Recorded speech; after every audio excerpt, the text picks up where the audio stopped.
Halo, selamat datang di Kasat Podcast pertama daripada diskusi strategis dan komprehensif Kementerian Kajian dan Aksi Strategis. Jadi pada Kasat Podcast ini kita akan membahas mengenai relevansi dari BMKM serta apa itu pemira sendiri. Gitu. Dan sebelum perkenalkan, saya Syarif Muhammad Hadi sebagai moderator pada acara Kasat Podcast kali ini dan ditemani dengan teman saya. Saya Demas Ezra dari Kimia 22 dan untuk pembicara kita Mas. Oke, mungkin kenalin, aku Peter Suramin dari Matematika Angkatan 21 dan pada kali ini aku di sini datang selain mewakili diriku sendiri, aku juga mewakili dari teman-teman DPM KMFIPA UGM selaku ketuanya untuk saat ini. Oke. Mungkin untuk pertanyaan, mungkin langsung Mas ya, kayak mengenai pemira dan ini semuanya. Sebenarnya definisi daripada pemira itu sendiri apa, Mas? Oke, jadi untuk definisi pemira mungkin aku bakal mengutip dari undang-undang aja ya. Jadi kalau dari undang-undang dan sekaligus dari ADRT sendiri, pemira itu pemilihan raya mahasiswa. Nah, pemilihan rayanya ini tujuannya itu buat memilih presiden mahasiswa KMFIPA UGM yang baru. Gitu. Kalau untuk sebelumnya mungkin definisinya agak berbeda di tahun-tahun sebelumnya karena kita juga milih Dewan Perwakilan Mahasiswa yang unsur fakultas yang nanti bakal mewakili ke MPM. Tapi untuk yang saat ini karena yang DPM UF itu lagi masa kayak ditanya-tanya sebenarnya perlu atau enggak sih ini ada gitu. Nah, makanya tuh kita cuma memilih presiden mahasiswa doang. Gitu. Nah memang perlunya MPM DPM ini apa tuh Mas sebenarnya di MIPA ini? Oke, kalau buat DPM sendiri tentunya tupoksi utama dia ada itu buat ngawasi teman-teman di BEM gitu karena kita nggak usah pungkiri kalau setiap orang bikin kerjaan kayak kita panitia aja kita perlu steering committee entah buat kita tanya-tanya atau untuk menilai kita. Nah jadi kalau untuk teman-teman BEM itu nanti yang ngawasin dari teman-teman DPM kita selaku yang legislatifnya gitu. Jadi kalau DPM fungsinya kurang lebih gitu, cuman kalau untuk MPM itu fungsinya nanti dia di universitas. Jadi mereka yang ngawasin BMKM UGM. Mau BMKM. Iya, mereka langsung ngawasin BMKM UGM, bukan ngawasin BMKM FMIPA. Karena kalau BMKM FMIPA itu yang ngawasin dari DPM KMFIPA UGM doang, gitu. Ya. Nah kalau misalnya di universitas ini ada legislatif, MPM, lalu ada eksekutif dengan BEM, yudikatifnya nggak ada ya? Oh, oke. Kalau di universitas itu ada yudikatif ya. Oh ada. Jadi mereka ada mahkamahnya. Cuma untuk lebih detailnya mungkin kalau aku salah ingat maaf ya. Jadi seingatku tuh kurang lebih ada 5 orang. 5 orang itu terdiri dari 3 orang dari MPM dan 2 orang dari BEM. Jadi 3 orang dari MPM KM UGM sama 2 orang dari BEM KM. Cuman jujur aku masih kurang kayak nggak terlalu ingat ini masih sama jumlahnya atau enggak. Mungkin ada perubahan ADRT juga dan lain-lain. Tapi untuk ADRT 2021 kalau nggak salah isinya seperti itu. Gitu.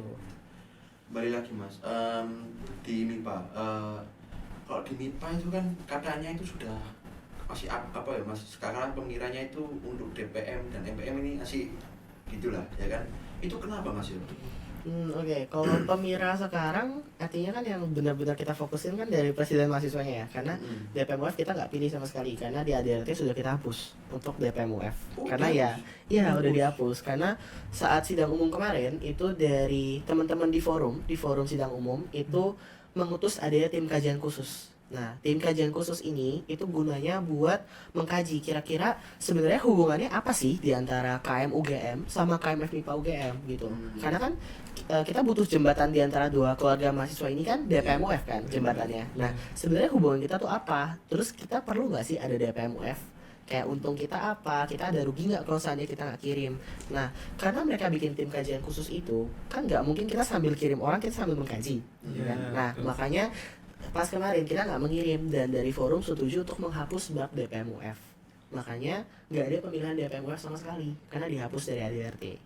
Oh itu sudah final, sudah untuk kedepannya udah nggak ada lagi. Nah, kalau untuk kedepannya kan ADRT sendiri kan masih bisa diubah. Iya. Jadi untuk sidang umum nanti bisa aja ada penambahan bab ADRT di bagian DPM UF-nya. Kalau memang dirasa, oh kayak kita perlu DPM UF deh. Kalau perlu ditambahin. Kalau nggak perlu kita mau aturnya seperti apa itu nanti bisa diubah. Tapi Mas, kalau misalnya dari setahun ini dari yang tahun kemarin sejak DPM itu tidak ada, pengaruhnya apa? Apakah benar-benar berasa kayak ada yang kurang ataukah emang tidak sesignifikan itu? Oke. Kalau kayak yang aku rasakan secara pribadi ya, nggak ada impact yang terlalu berasa gitu, kecuali mungkin kalau seandainya ada kasus di KMF UGM, mungkin ada yang di awal tahun yang aku nggak akan sebut kasusnya apa, dan itu cukup lumayan lah ya bikin teman-teman di fakultas lain atau bahkan temanku di universitas lainnya sampai bertanya-tanya ini beneran terjadi kok gitu. Nah, kalau ada kasus seperti itu dan aku nggak punya, kayak istilahnya aku nggak punya teman nih di luar KMF UGM yang sama-sama ketua DPM atau teman dari MPM, nah susahnya nggak ada penghubung tuh di situ. Nah, tapi untungnya di awal periode ada beberapa dari teman-teman di MIPA yang lumayan paham dan aku bisa ajak diskusi, jadi bisa selesai masalah itu tanpa ada si DPM UF ini gitu.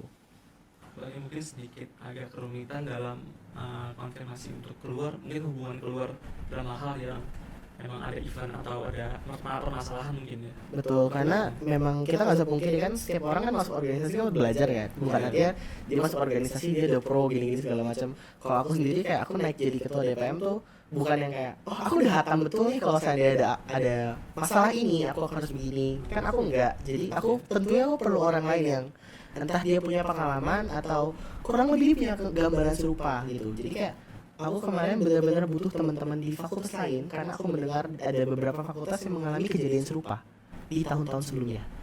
Dan mereka udah melalui masalah itu, udah ada solusinya. Nah, cuman kan aku tidak mungkin kayak berspekulasi solusi yang mereka ambil apa, atau cuma mendengar dari orang-orang di luar yang benar-benar merasakan. Jadi aku benar-benar butuh berhubung ke mereka. Cuman karena nggak ada DPM UF ini kayak nggak ada penghubung antara satu fakultas dengan fakultas lainnya gitu. Berarti benar-benar hitungannya kalau nggak ada masalah aman, kalau nggak ada masalah benar-benar fatal berarti. Iya, benar-benar fatal. Cuman untuk masalah itu sendiri udah dibenerin untuk tahun ini. Jadi kita dari teman-teman DPM fakultas itu kan untuk tahun ini yang ngirim DPM UF tuh nggak terlalu banyak. Jadi ada dari Fakultas Kehutanan itu yang ada kirim. Terus seingatku Fakultas Teknik juga ada kirim. Pokoknya cuma beberapa fakultas doang yang kirim. Ada beberapa yang bahkan sudah abstain, mereka nggak mau terlibat sama sekali di masalah KM-UGM ini karena mereka menilai MPM ini tidak terlalu relevan untuk saat ini. Jadi mereka memutuskan untuk fokus ke DPM fakultas masing-masing gitu. Dan mereka juga mempertanyakan sebenarnya hubungan ini apa nih, hubungan kita sama KM-UGM gitu. Iya. Makanya kayak gitu. Mungkin balik lagi ke topik utama sih Mas, ini kan udah agak sedikit jauh ya. Mungkin balik kayak ke, berarti kalau misalnya yang dari aku pribadi lihat ya, dari kendala, mungkin kendala buat Pemira ini adalah di mana banyak hal yang menurut dari kita pribadi itu kurang relevan dalamnya, sehingga orang-orang tuh mungkin kurang partisipan dan berbagai macamnya. Mungkin menurutku pribadi gitu. Mungkin kalau dari Masnya sendiri gimana, mungkin dari pengalaman Masnya sendiri? Oke, kalau menurutku secara pribadi mungkin Pemira bukan tidak relevan, cuman orang-orang kurang apa ya, mungkin kurang peduli, kurang inisiatif, mungkin di antara dua itu, atau mungkin ada yang kurang percaya diri. Karena nggak sedikit aku mendengar dari teman-teman MIPA ada yang punya, oh sepertinya aku ingin mencoba seperti ini, entah itu menjadi, kalau Pemira otomatis dia harus jadi presiden mahasiswa ya. Mungkin kalau kita nggak sejauh itu, mungkin kayak dia mau naik jadi menteri, dia mau naik jadi apa, kadang tuh dia ragu karena ada proses Pemiranya ini, dia nggak percaya diri kalau dari teman-teman ini bakal mendukung dia gitu loh.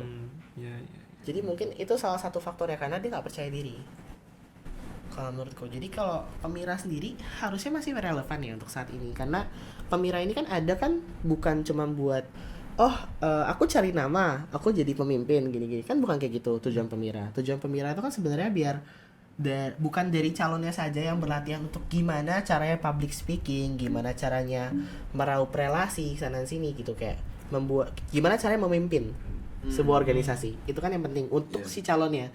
Nah, untuk kitanya sebagai teman-teman yang mau voting dan lain-lain, itu kita juga latihan untuk mengungkapkan pendapat kita sebenarnya gimana. Dengan kita nggak ngevoting si calon ini, kita pilih calon lain, kan artinya kita punya opini. Kita punya opini kenapa kita lebih suka calon yang ini. Dengan cara kita voting itu cara kita buat ngemukain pendapat kita. Nah, masalahnya kok saya lihat-lihat Mas ya, saya kan sering ngumpul sama teman ini teman itu kan. Nah, saya tanya kayak misalnya gimana perkara ini gitu politik kampus lah, banyak yang mungkin bisa dibilang nggak peduli atau malah dikira membuang-buang waktu. Nah, masih gimana? Apakah benar gitu-gitu membuang-buang waktu? Kan kita kan sebenarnya kan melatih mengungkapkan opini kita berlatih berpolitik dalam lingkup kampus apa kan soalnya itu kan penting untuk misalnya jadi masyarakat di Indonesia kan. Misalnya kan kita nanti habis ini kan panas banget kan. Nah kalau misalnya di universitas kita pun nggak peduli, apalagi di negara, di tingkat negara gitu loh. Terus mas gimana? Nah, makanya itu kan kalau buat kayak dengan ada di fakultas kita mulai dari hal yang terkecil dulu gitu loh.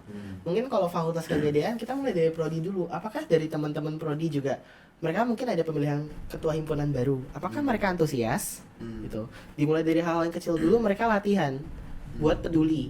Kalau dibilang politik kampus ini membuang waktu, menurut aku mungkin ketika bertanya sama mahasiswa baru yang versi aku ya, mungkin versi 2 tahun yang lalu mungkin aku bakal bilang iya membuang waktu. Aku tujuan masuk kuliah itu buat akademik saja gitu. Karena aku pengen cepet-cepet lulus dan lain-lain. Mungkin ada alasan seperti itu.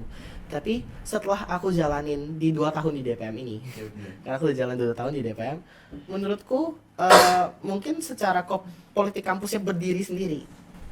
Mungkin nggak ada fungsinya, tapi dengan ada benefit yang kita dapat dengan kita memperdalam politik kampus, entah kita dapat banyak relasi, kita belajar sebenarnya mindset orang nih gimana, kita belajar memperdapat, kayak kita keluarin pemikiran kita ngajak diskusi bareng-bareng, itu hal-hal yang nggak bisa dibilang buang waktu, itu bisa berguna buat kita. Berarti bisa dibilang orang-orang yang tidak berpartisipasi dalam situ rugi. Mungkin bisa dibilang sebagian besar seperti itu. Gitu, kalau menurutku. Tapi kalau misalnya menurut aku pribadi ya, karena mungkin yang aku agak pertanyakan daripada apatisme orang-orang, mungkin bukan apatisme, mungkin bahasa lembutnya ya, kayak kurang peduli lah. Mungkin mereka tuh kadang aku lihat ya, generasi kita tuh lebih melihat di mana apakah ada benefit atau tidaknya. Sedangkan kalau misalkan dalam mengemukakan pendapat, bahkan mungkin yang pribadi juga di dalam kelas pun, dalam mungkin bertanya kepada dosen dan semacamnya, itu pun cukup susah gitu loh.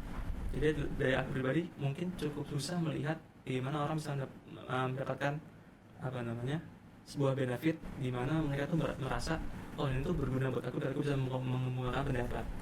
Sedangkan kalau misalnya dimulai dari hal yang kecil saja, mereka tuh mungkin masih takut gitu, dan situ mungkin menjadi akar masalahannya menurutku pribadi. Itu sih bukan kita takut, lebih ke don't know where to start gitu loh, Nggak tahu mulai di mana mereka itu dan belajarnya di mana gitu loh. Maksudnya sebagai misalnya maba saya itu harus mulai dari mana untuk mengenal gigi roda politik kampus gitu. Kalau menurutku ya, kayaknya yang paling dasar banget harus diubah itu bukan mau mulai di mana, mau forum sekecil apa, tapi mulai dari ubah mindset dulu. Daripada mikirin kita untungnya apa sih kalau kita kayak gini, daripada kayak gitu mendingan pikir kalau kita nggak ngomong sama sekali kita rugi apa. Gitu. Mungkin kalau orang mikirin untung, artinya dia nggak mau rugi dong. Nah kenapa terlalu fokus sama untungnya gitu? Kenapa nggak pikirin aku harus cari cara di mana aku paling sedikit ruginya. Kalau bisa jangan rugi sama sekali. Kalau ada nambah aku dapat keuntungan, yaitu artinya rezeki gitu loh, istilahnya gitu loh. Itu bonus lah istilahnya. Gitu. Jadi kayak menurutku mindset yang harus diubah. Kalau saya ngomong kayak mungkin dari teman-teman sekarang mungkin ada beberapa yang nggak terlalu ngerasain impactnya, kayak aku masih maba, aku masih baru-baru, aku nggak mungkin terlibat lah di masalah politik kampus seperti ini, apalagi aku tidak berminat buat join organisasi, karena yang paling ngerasa politik kampus itu pasti teman-teman yang join organisasi. Nah kalau nggak join sama sekali mungkin nggak ngerasain, tapi perlu kayak sepanjang perjalanan pasti ada keterlibatan dia dengan teman-teman di fakultas yang join organisasi. Gitu. Entah mau mungkin proses kelulusan ada keterlibatan, aku juga masih belum tahu ya untuk secara spesifik untuk hal itu ya. Tapi kalau seandainya ada keterlibatan seperti itu, artinya kan kalau dia nggak tahu kan agak rugi ya. Gitu. Makanya kalau dia mikir kalau aku ngomong untungku apa, nggak usah lah gitu. Ternyata ruginya banyak. Linglung. Jadi kayak mendingan daripada nunggu nanti udah semester berapa baru mau cari tahu, mending mulai dari sekarang. Tapi kalau misalkan gimana ya, dari aku pribadi kadang aku merasa di mana kita di awal-awal baru masuk gitu ya, itu exposure atau terekspos lah, kita tuh terekspos terhadap lingkungan organisasi di kampus tuh menurutku kurang, kecuali emang dari kita tuh mencoba mencari tahu.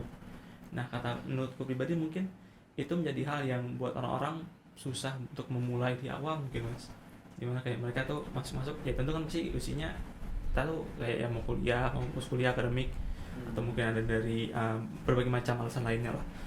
Tapi di mana kalau misalkan dari awal itu yang menurut pribadi aku lihat, dan ini pun terjadi di beberapa kampus lain di sekitar yang aku tahu ya, di teman SMA aku, banyak yang terjadi hal yang serupa, di mana mereka dari awal tuh mungkin kurang perkenalan terhadap organisasi dan lainnya, atau mungkin hanya perkenalan secara formalitas, akhirnya mereka pun tidak terlalu tertarik. Sedangkan bagi mereka mungkin beberapa yang dari awal itu cukup terlibat dan terlibat langsung ibaratnya. Nah di situ bahkan dari yang aku lihat pribadi lebih aktif dan lebih hidup lah mungkin ibaratnya kayak begitu. Kayak menurutku kalau untuk exposure sendiri itu yang paling penting, terutama saat lagi PPSMB. Mungkin teman-teman dua-dua ya. Kalau aku karena kebetulan PPSMB aku online ya. Jadi aku nggak ngerasain yang perkenalan organisasi secara spesifik sih ini segala macam. Tapi kalau teman-teman dua-dua harusnya ada ketika kalian tur fakulti, itu ada kalian berhenti di stand-stand, ada SFC, ada SBA. Itu kan tahap awal. Tapi sayang sekali teman-teman DPM nggak punya stand sama sekali.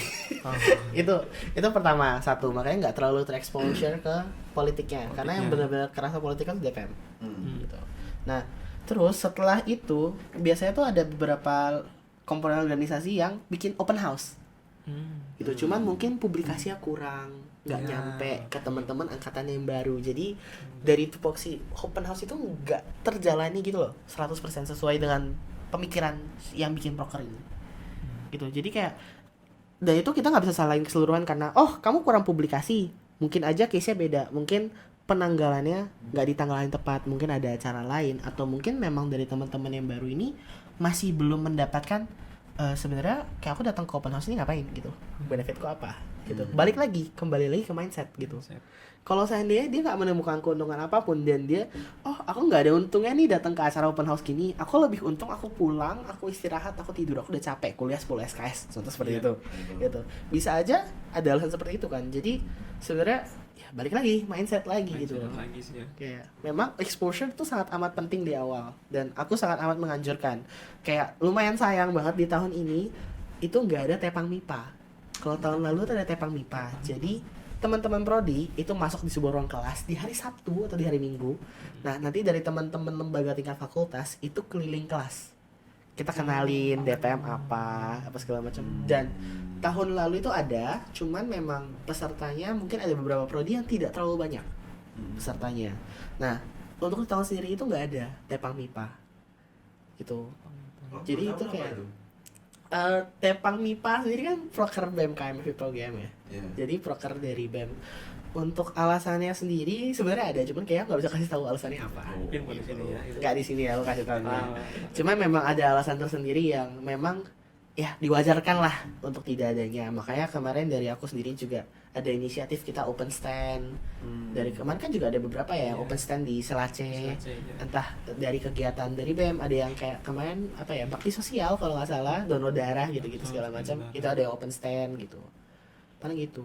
Tapi kalau saya lihat itu fenomena menurunnya antusias mahasiswa baru untuk masuk organisasi itu semakin lama tahun ini semakin banyak yang tidak antusias. Itu saya juga bingung dengan kenapa kok bisa gitu. Padahal harusnya kan stabil lah orang-orang yang pengen masuk organisasi itu yo. Mungkin nggak banyak, tapi kan tetap ada lah. Tapi ini semakin lamanya semakin pindah orang-orangnya. Seenggaknya naik turun nggak turun Iya, terus gitu ya. Iya bener. Nah ini kenapa? Apa nih mungkin gara-gara mungkin COVID atau mungkin apa kok sekarang kok orang-orang mahasiswa sekarang itu nggak peduli acuh tak acuh gitu. Kalau menurut aku sepengalaman aku di DPM, karena kan untuk di DPM aku sendiri bahkan di tahun 2020 pokoknya ada 1 tahun di mana DPM tuh beku. Masalahnya itu bukan karena dari teman-teman DPM nggak punya antusias, mereka antusias, cuman mereka masih shock karena dari offline pindah ke online, mereka belum terbiasa. Mungkin kayak ada beberapa teman-teman yang nggak terlalu mahir di teknologi, dan ketika pindah ke online itu jadi diperumit segala macam karena semuanya jadi online. Jangankan hal-hal seperti itu, kayak kita mau join kelas, kita harus punya ini, harus segala macam. Kayak kemarin kan juga ada satu web, aku lupa nama webnya apa, tapi itu Zoom tapi yang punya UGM, cuma aku lupa tuh namanya apa. Jadi kayak untuk hal-hal seperti itu mungkin kayak hal simple join kelas aja diperumit, gimana mau organisasi. Nah karena itu kan otomatis kan organisasi jadi perlahan ada yang beku, ada yang nggak terlalu aktif lagi kelihatannya karena mereka mungkin belum terlalu mahir buat publikasi di Instagram gitu segala macam. Jadi media sosial tuh belum dipergunakan dengan baik gitu loh sebelum online. Nah jadi ketika masuk online langsung beku gitu. Waduh, ini kita mau ngapain gitu? Nggak ada yang mahir desain, nggak ada yang tahu gimana cara publikasi gitu segala macam kan. Nah, karena ketika di tahun itu menurun, di tahun selanjutnya kayak ngeliat, dengan ada ini tahun lalu pas lagi online nggak terlalu berimpact apapun gitu loh. Jadi mereka nggak ngerasain exposure itu loh. Karena ketika mereka masuk jadi maba gitu, kayak pas lagi tahun aku masuk maba, aku nggak tahu ada DPM gitu, karena DPM itu online dan mereka tuh bingung mau exposure ke maba itu gimana. Nah, makanya ketika masuk ke offline, meskipun sekarang kalau kita mau exposure lebih enak, tapi pengalaman sebelumnya tuh pas mereka cek track recordnya, ini sebenarnya apa sih gitu. Bahkan kayak untuk sampai saat ini DPM tuh masih dipertanyakan, DPM ini apa gitu. Jadi nggak semua warga MIPA tahu DPM itu apa gitu. Iya sih benar sih. Kita tanya nggak ada yang tahu, apa jarang yang tahu. Jarang. Biasanya kayak yang bener-bener tahu aja. Kalau bener interest ke gitu. betul, kalau dia bener-bener interest dia baru tahu gitu. Itu berarti rencana DPM MIPA untuk mengeksposur MIPA bagaimana? Kalau itu tentunya udah direncanain dong. Udah ada rencananya. Cuma tinggal eksekusi aja. Kalau itu. Gitu. Tapi rencananya untuk Permira ini hanya Presma ya? Kalau Mira, ya memang harus Presma doang. Karena kalau lebih, nanti kita melanggar undang-undang. Oh, oke. Jadi dari Presmanya sendiri ada berapa calon kalau boleh tahu? Kalau Presma yang mendaftar itu tidak ada. Tidak ada yang daftar sama sekali. Kita udah pendaftaran kurang lebih 5-6 hari, itu nggak ada yang mendaftar satupun. Jadi itu udah open registration dulu biasa, terus di extend sesuai dengan undang-undang. Iya, karena di undang-undang kita harus extend. Nggak bisa nggak. Udah di extend, kalau seandainya nggak ada, baru kita ambil keputusan ini kelanjutannya mau gimana. Nah, keputusannya yang ngambil tuh ada 4. Jadi alat kelengkapan Permira tuh ada 4. Ada dari Dewan Kehormatan Permira. Dewan Kehormatan Permira itu seluruh ketua lembaga di FMIPA UGM. Jadi ketua BEM, ketua DPM, ketua HIMA, ketua UKM itu semuanya jadi Dewan Kehormatan Permira. Ketua UKM juga ikut? Betul. Ketua BSO juga bahkan ikut. Olahraga gitu? Iya, ikut semua. Iya, tapi kan nggak ada catur.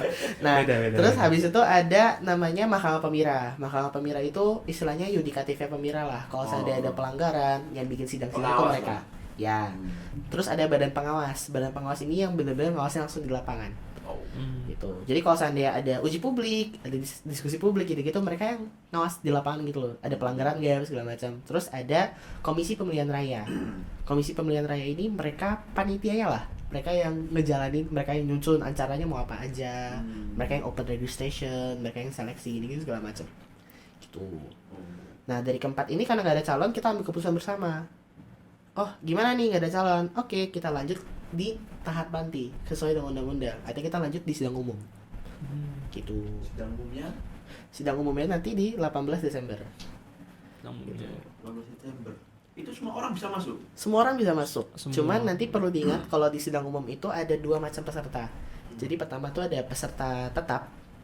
Yang satu lagi itu peserta sementara, kurang lebih kayak gitu. Jadi peserta tetap itu semua anggota DPM. Terus dari setiap organisasi itu 1 perwakilan. Ya. Nah, di situ tuh mereka punya hak bicara dan mereka punya hak voting. Dari organisasi tersebut BEM 1 orang saja ya? 1 orang saja. Juga. Dan biasanya diwakilin DPM. ya, mayoritas DPM karena kalau DPM sendiri kan kita semua kan setara. Meskipun aku megang ketua, aku cuma fungsional doang ketua, tapi kalau untuk segala macam gimana aku ambilnya bareng-bareng sama teman-teman. Gak bisa aku ambil sendiri keputusannya. Gitu. Nah, di situ tuh nanti yang peserta tetap itu dapat hak bicara sama hak suara, sedangkan buat teman-teman warga MIPA yang mungkin nggak mewakili organisasi atau cuman datang sebagai warga MIPA aja. Nah, itu dari teman-teman tuh cuman dapat hak bicara. Jadi teman-teman bisa ungkapin nih pendapat teman-teman apa. Tapi ketika pengambilan voting, teman-teman suara kayak nggak ikutan voting gitu loh. Itu. Ya bukan anarkis kan. Iya, beda. Semua bisa voting anarkis. Iya, kalau semua bisa voting kan kayak agak kurang terarah gitu loh. Iya. Gitu. Iya benar. Jadi tapi kan gak ada yang nyalon. Milih siapa kan? Nah, karena nggak ada yang calon, nggak ada yang nyalonin diri. Nah, nanti pemilihannya kita buka ulang di sidang umum. Sidang umum nanti ada yang ngajungin gitu. Ada yang entah kita mengajukan orang atau orangnya mengajukan dirinya sendiri. Oh. Jadi nanti tahap seleksinya segala macam itu langsung terbuka di Zoom itu. Oh, Zoom ya? Di Zoom.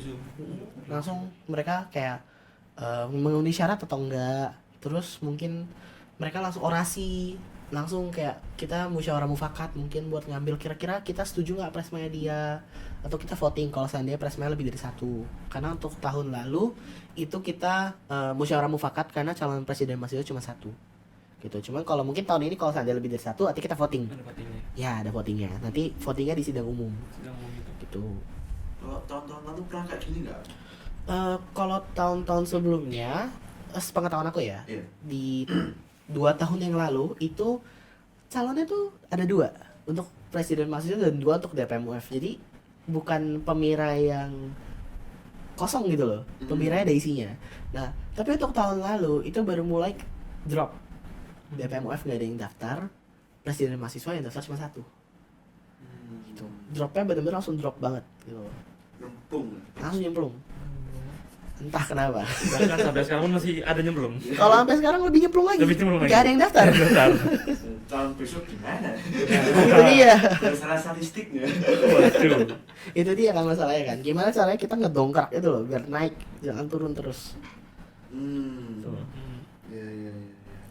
Ya bener sih, sekarang anak-anak udah mulai gak peduli. Tapi kalau dibilang kan biasanya kan kalau kayak kita mau naik jadi sesuatu, mungkin presiden mahasiswa yang tahun lalu sebelumnya ketika ada mahasiswa baru masuk, mereka tuh langsung kayak halo, kayak mereka tuh mau nyari exposure ke teman-teman mahasiswa baru gitu loh. Karena mereka kan kalau mereka mau jadi calon presiden mahasiswa atau calon DPM-UF, mereka tuh harus ngumpulin KTM. Ya, Iya. 10. 10% ya dari Ya, setiap 10% dari angkatan prodi. baru. Oh, Angkatan angkatan baru. baru. Ya, jadi contoh kalau matematika, contoh angkatan baru 70 orang, artinya butuh 7 dari matematika. Angkatannya bebas. Oh, angkatan bebas. Angkatannya bebas, nggak harus dari mahasiswa baru. Yang penting jumlahnya tuh 10% dari mahasiswa yang baru.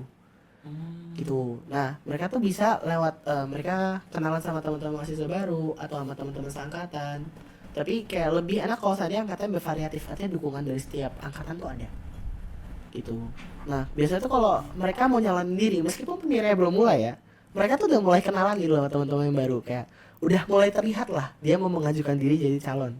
Kalau dibilang tahun ini nggak ada, sebenarnya ada kayak mungkin 2 atau 3 orang yang aku rasa dia udah mulai ngobrol-ngobrol sama presiden mahasiswa yang saat ini. Ada juga yang beberapa yang kayak tukar pikiran sama aku pribadi kayak tentang kalau seandainya Presma tuh gimana sih, ngapain aja segala macam. Itu sebenarnya ada, cuman balik lagi dia masih ada beberapa faktor kayak dia belum percaya diri, dia masih ragu, makanya dia nggak daftar saat pemilihan kemarin gitu. Perlu diyakinkan. Perlu diyakinkan. Betul. Tapi emang kalau dipikir-pikir serepot itu loh Presma itu. Sebenarnya kalau dibilang repot, ya repot. Ya, iya. Tapi perlu diingat, ketika kamu dapat benefit ya, kamu nggak akan ngeluh kalau itu Iya repot. sih, benefitnya Iya. nggak tahu. Jadi Presma itu apa? Presma ya tentunya punya pengalaman dong. Oh iya, Pengalaman. pasti. Koneksi. Mahasiswa sih menawarkan pengalaman. Presma tuh untungnya dia menjadi 2 ketua. Betul. Ketua BEM dan ketua KM. Oh iya. Karena dia kan namanya presiden mahasiswa KMF UGM, bukan ketua BEM KMF UGM. Jadi dia menjadi 2 ketua. Itu pengalaman yang nggak semua orang bisa dapat. Bedanya BMKM nih apa tuh? Bedanya BEM dengan KM gitu. Heeh.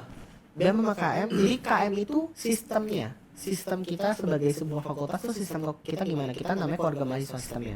Nah, BEM itu organisasi yang ada di KM. Iya. Jadi itu bedanya. Jadi kita BEM, DPM segala macam tuh dinaungi sama KM. KM itu kepalanya. Presmanya itu. Ya, presmanya itu. Dia jadi ketua si KM FIPA UGM. Jadi seluruh organisasi itu setara di KM. Kalau untuk struktural enggak tentunya. Jadi yang paling atas tuh ada BEM sama DPM. Cuman DPM tentunya lebih tinggi sedikit karena kita legislatif. Oke. Gitu. Tapi kurang lebih sejajar. Terus di bawah tuh baru ada kayak UKM, HIMA, KMD, BSO, itu ada. Soalnya kan keluarga mahasiswa. Ya. Nah, itu untungnya. Family. Itu untungnya sistem kita. Kalau di kita keluarga mahasiswa itu kayak bukan kita. Kalau di sistem lain ya, mungkin yang bukan keluarga mahasiswa ya, itu mereka kalau BSO, HIMA, itu segala macam mereka koordinasi cuma bisa ke BEM. Jadi mereka terbatas koordinasinya, nggak bisa koordinasi ke DPM, mereka nggak bisa koordinasi satu sama lain. Jadi kalau mereka mau koordinasi sama satu sama lain, itu harus lewat BEM. Nah, dengan kita jadi keluarga mahasiswa, untungnya itu setiap lembaga kalau seandainya mau bikin proker collab nih, kayak mungkin kemarin tuh ada 2 HIMA yang aku lihat tuh mereka ada bikin kegiatan olahraga, mereka collab. Mereka ada kayak pertandingan mini lah gitulah, pertandingan olahraga gitu segala macam. Mereka tuh bisa koordinasi sendiri tanpa ada keterlibatan siapapun. Itu untungnya sistem kita gitu.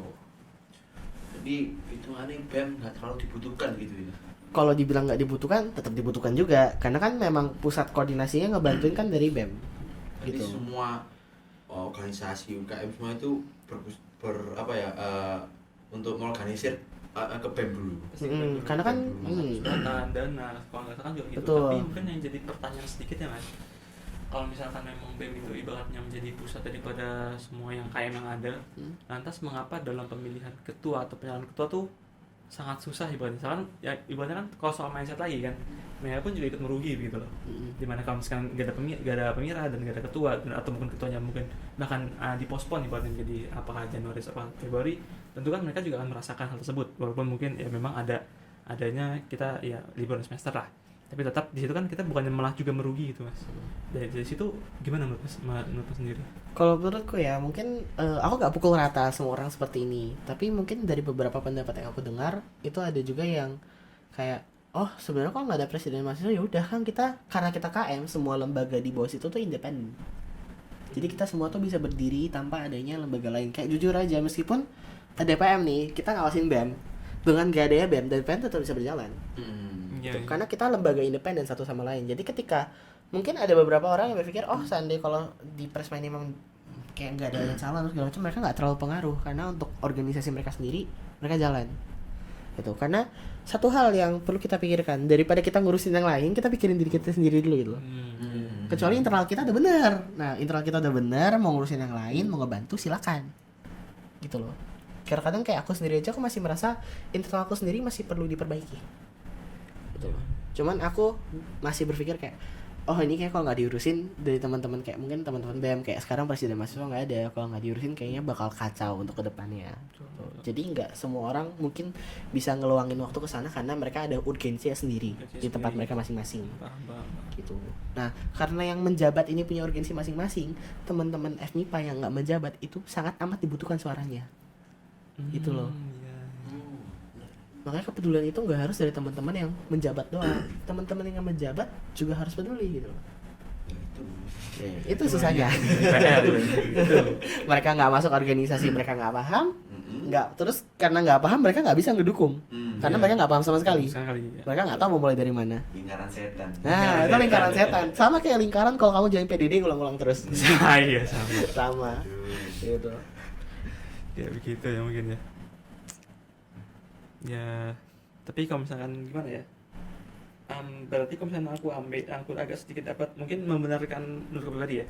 Membenarkan internal tuh pasti selalu akan ada terus. Sebenarnya kita kalau misalnya mau beli internal terus, gak mungkin ada mencapai kesempurnaan lah. Betul. Dimana pasti kita perlu ada juga merge keluar. Sedangkan luar pun pasti bakal ngaruh lagi ke internal kita begitu kan.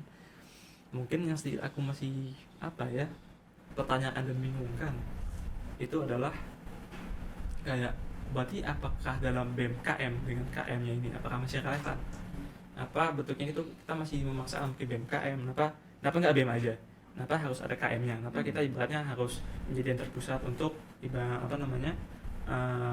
apakah menyuarakan soal proposal dana atau apa ke dekanat dan lain-lainnya? Kenapa nggak bentuknya menjadi DEMA mungkin sebagai dari dewan-dewan yang ada nanti mengambil keputusan dengan jumlah yang ganjil, nanti diambil keputusannya. Apa nggak bentuknya lain dan berbagai macam bentuk lainnya mungkin gitu. Mungkin itu sih yang aku agak pikir, mungkin dari Mas Peter atau dari Mas Dimas mungkin ada sedikit. Oke, kalau dari aku kan kebetulan aku udah berkelana juga ya ke fakultas-fakultas lain ya, karena udah ada forum buat teman-teman ketua DPM ngumpul, kita udah ada grupnya gitu-gitu. Dan di fakultas lain ada yang LEM doang, ada yang DPM doang, ada yang DEMA bahkan. Jadi dia nggak punya DPM. DEMA Jusisia. Gitu. DEMA Jusisia, terus ada DEMA Visipol kalau nggak salah. Yeah, nah itu tuh sebenarnya setiap itu tuh mengikuti kebutuhan fakultas masing-masing.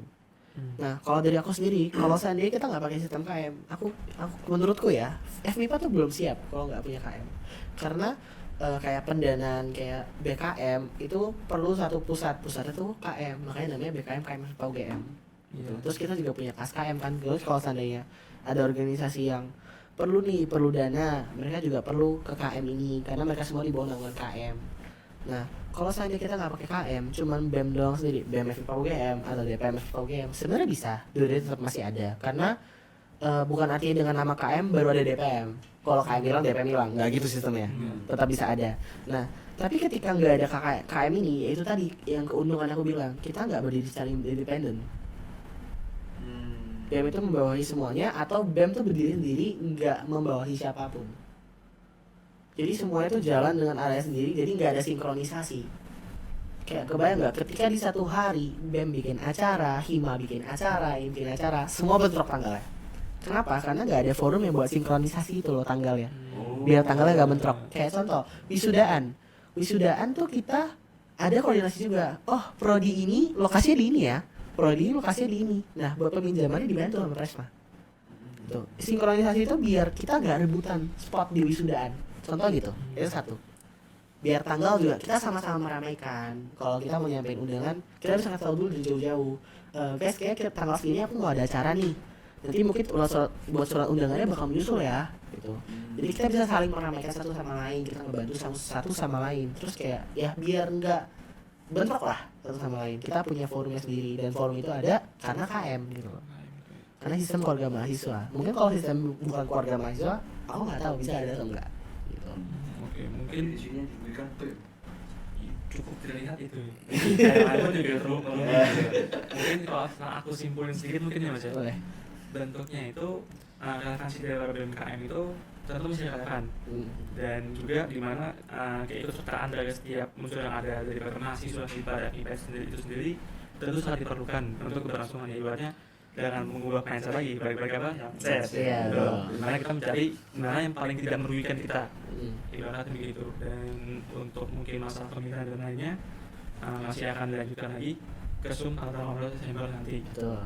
Gitu mungkin dengan diharapkan ya dengan adanya podcast ini mungkin bisa tercatch atau terekspos dan tercapai lah ke beberapa penonton mungkin ya, kayak apa sih pentingnya keikutsertaan kalian gitu, dan seberapa berdampaknya gitu loh terhadap kehidupan perkuliahan kalian juga. Mungkin dari aku segitu aja. Mungkin dari Mas Dewas ada sedikit tambahan atau gimana?